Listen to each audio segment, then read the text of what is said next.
nubwo ubu ndi muri iyi si ariko ntabwo ndi uw'iyi si. Iki cyonyine kuko tubyizera tukizera ko yadupfiriye ku musaraba igorogota kugira ngo njyewe nawe tubabarirwe, kugira ngo twe twari duhetamye, twari mu mwijima, twari tubuze, nta mucyo twabonaga, ahubwo araza afata bya byaha byacu byose abyishyiraho, kwa gukiranirwa kwacu yego akwishyiraho kugira ngo twebwe noneho twari abanyabyaha tuze kugira gute kubabarirwa, duhabwe imbabazi. Twongeye kubasuhuza abakurikiye Nkunda Gusenga TV, amahoro y'Imana abane namwe.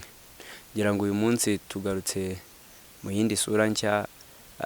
Twababwiye ko muri iyi minsi tugiye gukora cyane kandi tukabagezaho ibintu byinshi kandi byiza bishimishije, kandi namwe mukatuba hafi mukabireba, mukadufasha, mukadutera inkunga, mugakora subscribe, mugasharinga inshuti zanyu kugira ngo dutambutse ubutumwa bwiza bugere ku isi hose buciye muri twebwe ndetse namwe. Iyi channel iri hano rero kugira ngo ibafashe, we wasubiye inyuma cyangwa se ushaka guhemburwa, ni karibu kuri Nkunda Gusenga TV. Murumva n'izina ryayo, Nkunda Gusenga TV.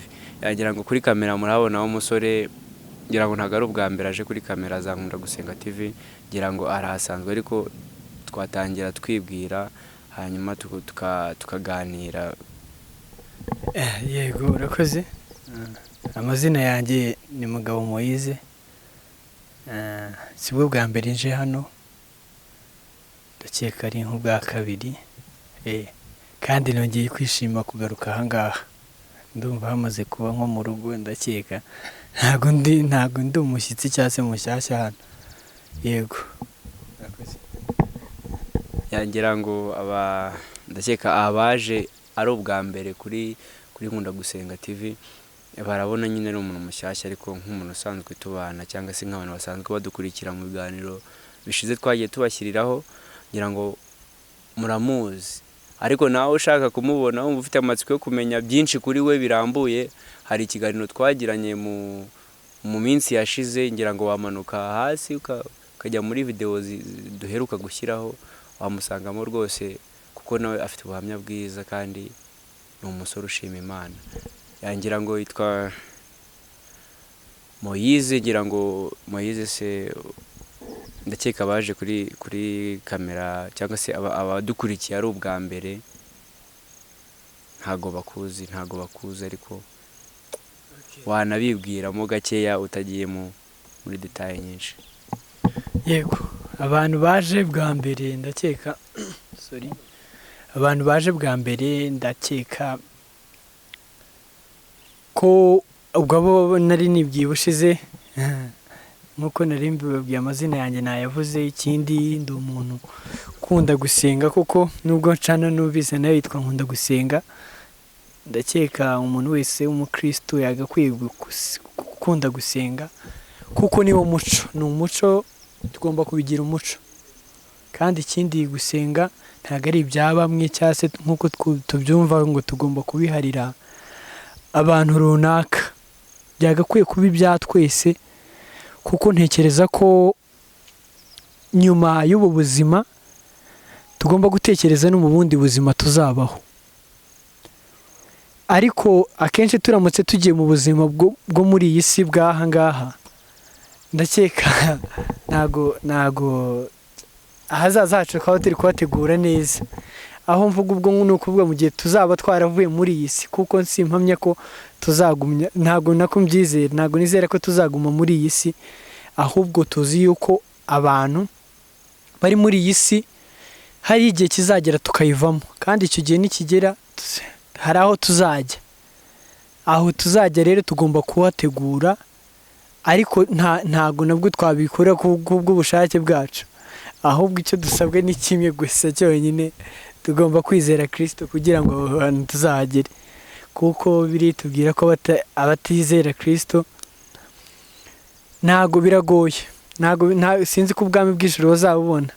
Rero inzira imwe ihari niyo kwizera Kristo. Urumva nkuko nabibabwiye, rero nkunda gusenga no kuririmba jazz, kuririmba ndirimba mu minisiteri make, ntabwo ari menshi cyane, ariko ni byiza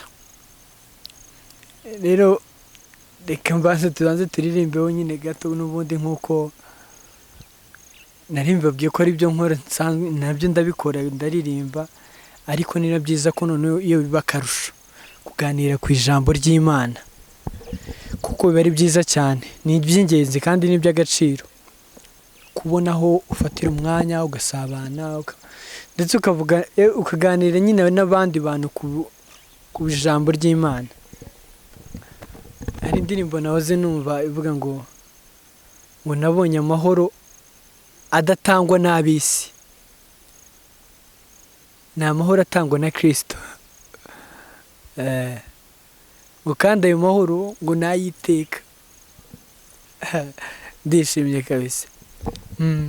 Amahoro ab'isi bashobora gutanga ntago ahwanye n'amahoro Kristo atanga. Ni ukuvuga ngo Kristo amahoro atanga ni amahoro y'iteka ryose. Nibyo ngibyo numvaga nyine ayo mahoro, iyo ndirimbo numvaga indimo cyane, ariko reka turirimba akarimbo kavuga ngo nubwo ubu ndi muri iyi si, ariko ntabwo ndi uw'iyi si. Nubwo ubu ndi muri iyi si, ariko ntabwo ndi uw'iyi si. Nubwo ubu ndi muri iyi si, ariko ntabwo ndi uw'iyi si. Nubwo ubu ndi muri iyi si, ariko ntabwo ndi uw'iyi si. Nubwo ubu ndi muri iyi si, ariko ntabwo ndi uw'iyi si. Yego, nubwo turi muri iyi si ngo ariko ntabwo turi ab'iyi si. Yego, hari ijambo rivuga ngo ni ahantu naribonye, riravuga ngo ni ahantu narisomye nyine gutya, rivuga ngo birasanzwe ko tubona ubwato buri mu mazi, bugenda mu mazi bugenda, ariko bikaba ikibazo iyo ubonye amazi ari kwinjira mu bwato, ari mu bwato. Sinzi niba abantu turi kubyumva neza. Kubona ubwato mu mazi bugenda, ibyo ni ibintu bisanzwe bibaho cyane, turabibona, kandi nta n'igitangaza kirimo ko ubwato buca mu mazi bugenda. Ariko iyo amazi aje mu bwato, bwa bwato bwari hejuru y'amazi birangira bugiye hasi mu mazi. Natwe iyo turi hano muri iyi si tuba tugomba kuyibamo, ariko ibyo ni ibintu nyine bisanzwe ko tugomba kubaho muri iyi si. Ariko nayo kizaba ikibazo nujya muri iyi si, noneho mu gihe uyirimo n'isi nayo isi ikakubamo ahubwo. Sinzi niba twabyumva cyane kabisa. Yego, ni ibyo ngibyo nari ndi kuvuga. Ikindi buriya ngo ni ukuvuga ngo kubona nyine inyoni ziguruka zikaduca hejuru, nabyo gutyo ni ibintu biba bisanzwe. Ariko buriya hari igihe ushobora kugenda ugasanga inyoni kwa kundi twamenyere ko ziduca hejuru, ahubwo zikaza zikagera gute zikatwarikamo. Ibyo nyine ntabwo biba bikiri ibisanzwe. Rero bakundwa abavandimwe, nshuti bene data, mureke dukorere Imana, kuko simpamya ko igihe dufite ntabwo tukizi. Uyu munsi wa none dufite amahirwe menshi yuko kuba ndiho aka kanya, birashoboka ko mu mwanya uza uri imbere ntazi ibi biba biri bube, ariko amahirwe mfite ni ibyiringiro by'uko kwizera ko uyu munsi wa none Kristo aramutse aje byagenda gute. Icyo kibazo buri wese azajya akibaza, yibaza ati ese uyu munsi wa none Kristo aramutse aje koko byagenda gute. Nawe ubitekereje ndatekereza ko hari igisubizo wakwiha. Ushobora kuvuga ngo nk'uko abantu benshi najyaga numva bavuga, icyo kibazo washoboraga kuba wakibaza ariko wakibaza undi muntu akahita akubwira ngo uyu munsi wa none njyewe ndi umukristo cyane rwose akakubwira ati ndi umukristo kuko ngo njya gusenga ku cyumweru, akakubwira ngo mfasha abantu, akakubwira ngo mbese ngaburira abashonje, mbese akakubwira buri kimwe kigaragaza ko akora imirimo myiza. Yewe ntanatinye kukubwira ko mbese buri kimwe ko agikora. Akavuga ati rero uyu munsi wa none Kristo aje ngo yareba bya bindi byose nkora nkajya mu ijuru. Abenshi nuko twatekerezaga, ariko mu by'ukuri biragoye. Iyo mirimo yego ni myiza pe, ni myiza ko tuyikora mu gihe turi hano muri iyi si, ariko iyo mirimo si izaduhisha ijuru.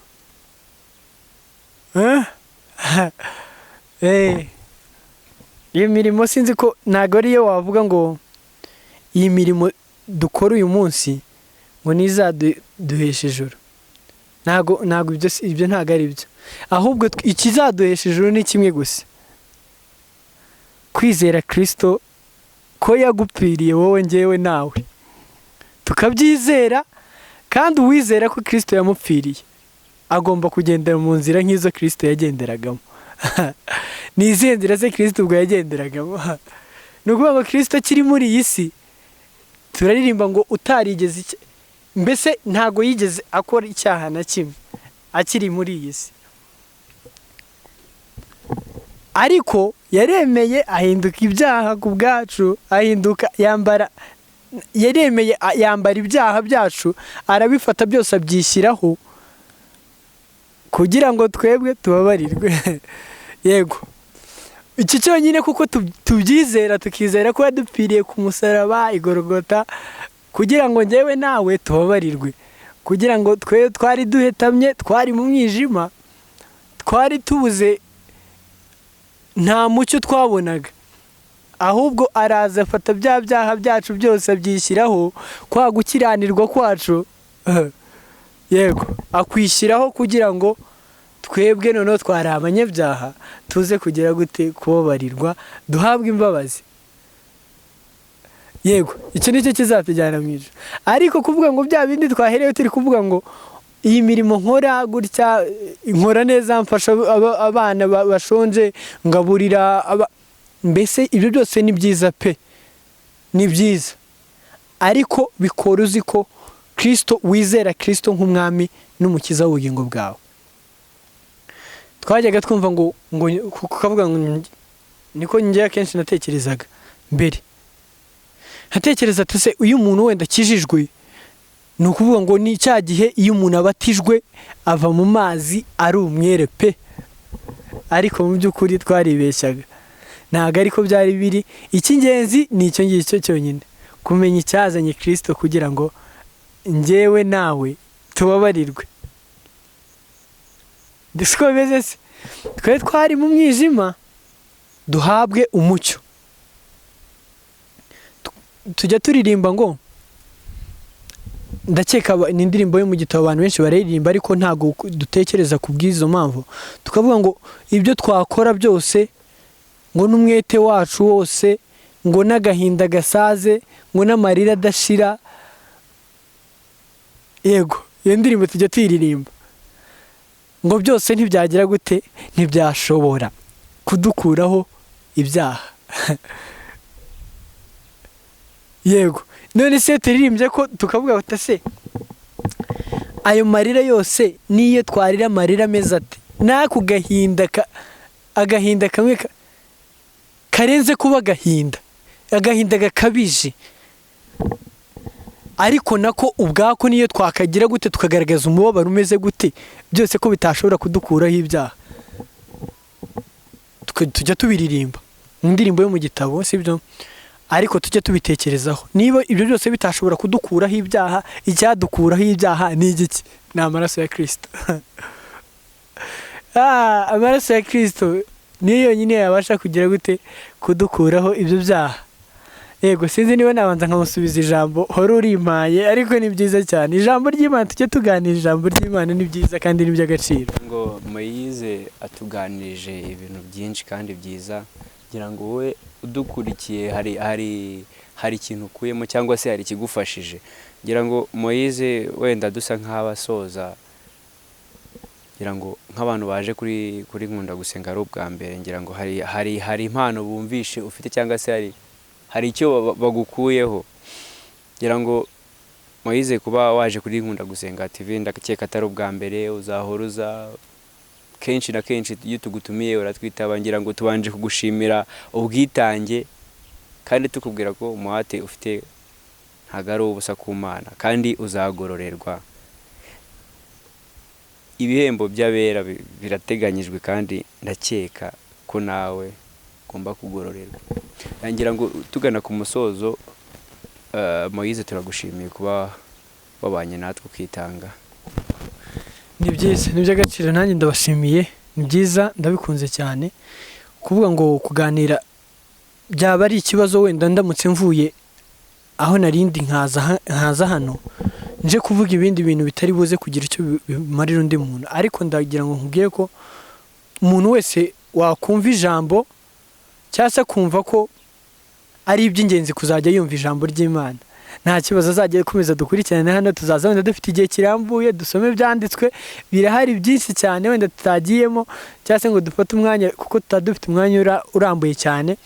Ariko ndashimira buri muntu wese uje, yaba aje bwa mbere, azajya akomeza aze tubane nta kibazo. Kandi ikindi namubwira ko kwizera Kristo, akomeze yizere Kristo kuko ari we wamupfiriye, kandi azi ko hari ingororano ziri mu ijuru zitutegereje. Birababaje ko ba Mose baba barapfuye muri cya gihe, ba Eliya bagapfa, ariko bakavuga ati dutegereje abo bandi nabo bihanganiye iyo miruho hano muri iyi si, ariko muri abo ngabo ukazaburamo. Ndifuza ko buri muntu wese udukurikiye twazabana mu bwami bw'ijoro. Nanjye ndabashimiye cyane kubwo kuduha uyu mwanya. Imana ibaha umugisha, kandi Imana izajya ikomeza ibane namwe mu byo mukora, ikomeze bakoresha iby'ubutwari. Yangira ngo naha dusoreje ikiganiro, nkwibutsa ko wowe udukurikiye utarakora subscribe uyikore, usangize inshuti zawe ubutumwa bwiza, kugira ngo umurimo w'Imana tuwugeze kuri buri wese, cyangwa se ubutumwa bwiza bw'Imana tuwugeze kuri buri wese, biciye muri njyewe, biciye muri wowe, biciye muri Moise n'abandi bose. Ngira ngo kuba duhari ni mwebwe mudahari ntago twaba duhari. Ngira ngo mudufashe mu bikore, kandi Imana izabaha umugisha. Ngira ngo nawe dusoreje ikiganiro, Imana ibarinde naho ubutaha.